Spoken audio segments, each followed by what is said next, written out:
గతసారి వారి ప్రభుత్వ హయాంలో పవర్ పాయింట్ ప్రజెంటేషన్ ఇచ్చేటప్పుడు లోకేష్ రెడ్డి అని టెక్నీషియన్ హౌస్ డోర్ మీద ఉండే సార్ మీకు ఒకసారి ఇక్కడ టెక్నీషియన్ ఇక్కడ ఉండి పక్కనే ఉన్నారు కనుక నడిపించడం జరిగింది సార్ అధ్యక్ష. ఈరోజు నేను కూడా మీ అనుమతితోనే టెక్నీషియన్ కూడా అలౌ చేయడం జరిగింది. శాసనసభ సాంప్రదాయాలు ప్రొసీజర్ చూస్తే ఎప్పుడైనా మన మెంబర్స్ కాకుండా సభలోకి రాగలిగే అవకాశం మన కాన్స్టిట్యూషన్లో ఒకే ఒక్కరు అడ్వకేట్ జనరల్ గారికి మాత్రమే ఉంది.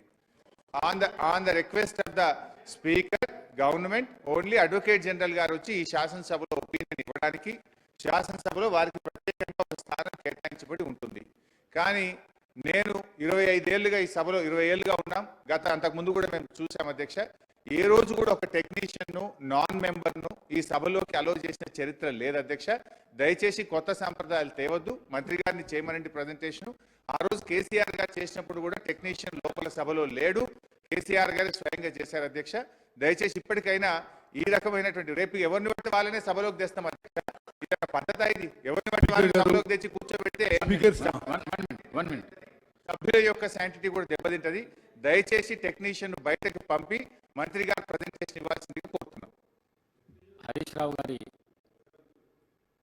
మాటలను గౌరవిస్తూ ఇంతకు ముందు ఉన్న ముఖ్యమంత్రి గారు, మాజీ ముఖ్యమంత్రి గారు కూడా ప్రజెంటేషన్ ఇచ్చినప్పుడు టెక్నీషియన్ లోపటనే ఉన్నాడు కాబట్టి 1 మినిట్ రికార్డులనన్నీ పరిశీలించి వారు ఇచ్చిన రిక్వెస్ట్ ఏదైతున్నదో ఆ రిక్వెస్ట్ని కన్సిడర్ చేస్తూ నేను అనుమతించిన నన్ను